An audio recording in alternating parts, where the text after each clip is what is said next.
I got no intelligent way to start this.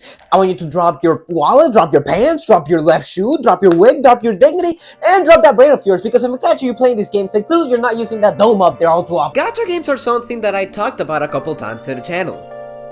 Can you tell what my opinions on the genre were? I can't tell if getting shafted out of $200 on Dokkan Battle made the video only getting less than 200 views on release funnier, or a lot more tragic. Now, if you want to watch the video, then I would absolutely recommend you do so, because I'm still waiting for my return on investment to hit any day now. But I'm not gonna be talking about the state of the genre in this video, although I am working on a second big and girthy gacha games video.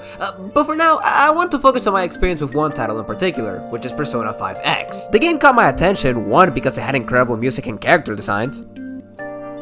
The sentence is over. Whenever I hear about a normal game series being translated into the gacha format, my main instinct is to groan for a little bit and then start laughing by imagining all the hilarious ways in which the developers could monetize aspects of games that came as a standard part of 97% of the video game series beforehand. You ever think about the fact that they made Mario Kart a gacha game? You ever think about the fact that they made Dr. Mario a gacha game? They really thought we were gonna be summoning for babies in a dolphin. If you don't get that shit! Making it a gacha is easy enough. Making the game still good is a different matter entirely, and that's what made me so curious about Persona 5X. Could the game still be good even with the dozens of systems designed to drain my bank account of all its motion? So, after playing Persona 5X for a couple of hours, I came to the conclusion that Why the hell would you play this over Persona 5? P5X is, for lack of better words, Persona 5 in a different font style. Only difference is that the font is Comic Sans. The game starts out sort of similarly to Persona 5, as you start your school life and then probably get thrown into the fuck you have fun world, but the difference is that the setup and execution of the game feels a lot less properly written. The beginning of Persona 5 takes a lot of care in setting up the stage for the rest of the story, and then also makes sure that the player feels the stake and the gravity of the situations that you're put in.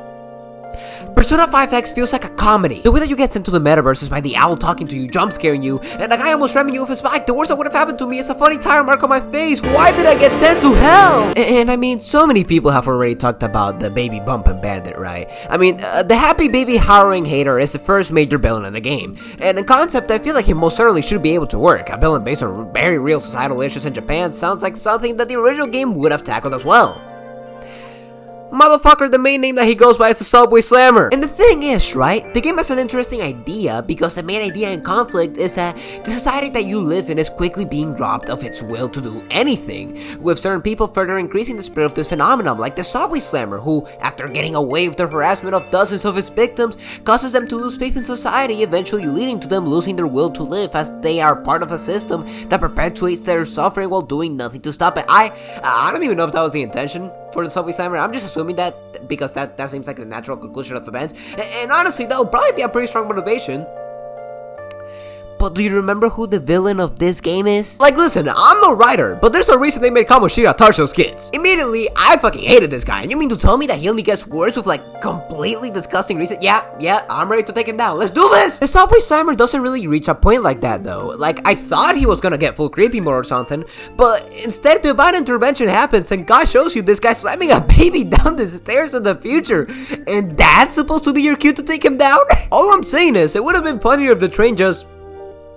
I think I'll stop there. And really, this is just a result of the gameplay, which, I mean, I don't think it's the worst thing from what I've played. The combat itself I found to be fine. It's simply a diversion of the Persona battle system. Technically, everything is still there. Only difference is that the One More system has changed. Characters have a more limited moveset with particular purposes such as focusing on AoE attacks, healing, buffing, or tanking hits, which, again, I don't think is necessarily a bad thing, because that's already pretty similar to how normal Persona worked in the first place. So, all in all, it's fine, it's serviceable, and it gets the job done. If I properly took the time to sit through the grind and get myself a good party, I would probably find myself enjoying the late game content a whole lot.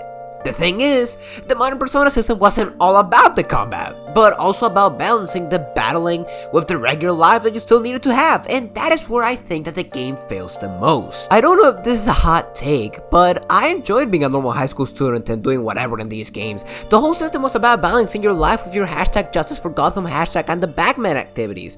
You had to plan your activities, how far you wanted to get on the palace, who you wanted to hang out with, what fucking ramen you wanted to eat, but you don't really get that experience with this game. The daily life activities are essentially another form of grinding that gets you different training materials and premium currency, which, I mean, It's to be expected, it is a gacha game after all, but it makes the carefully crafted structure of the original game that made players so invested a lot less interesting.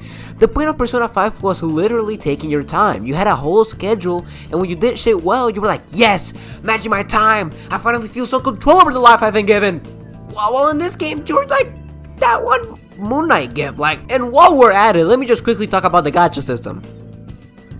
It's a fucking gacha system. See, the problem is that I'm biased because a lot of gacha games are gonna be immediately worse for me on principle, but also because the only gacha game that I play is Dokkan Battle, and getting premium currency in that game is extremely easy, especially when first beginning in the game. Like, literally everything gives you an incredible amount of Dragon Stones, while in so many other games I'm always starving for these shits. Like, this is why I only ever played Dokkan and SAO Memory Defrag. Those are my goats! Like, you know, at least this game can say that it has a good pity system comparatively to Dokkan Battle at least, but even compared to other gacha games, I hear that Persona 5X's pity system is incredibly shitty.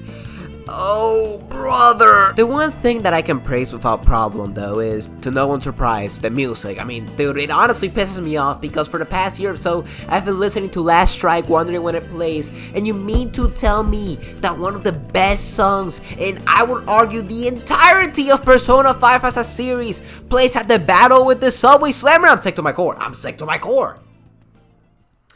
But the problem is that it's still a banger! Ready to seal the past, combat your life, driving for burning light. Surprisingly, even the graphics took a considerable hit. Now, my PC is already a couple years old and my dumbass has yet to upgrade it, but I was still confident in my ability to run the game, but the game had a lot of frame drops from my experience. The game looks fine enough apart from that though. It's not Persona 5, but that also means that it looks good. But the UI is where I start having problems. What even happened here? You ever see something so ugly it makes you want to cry?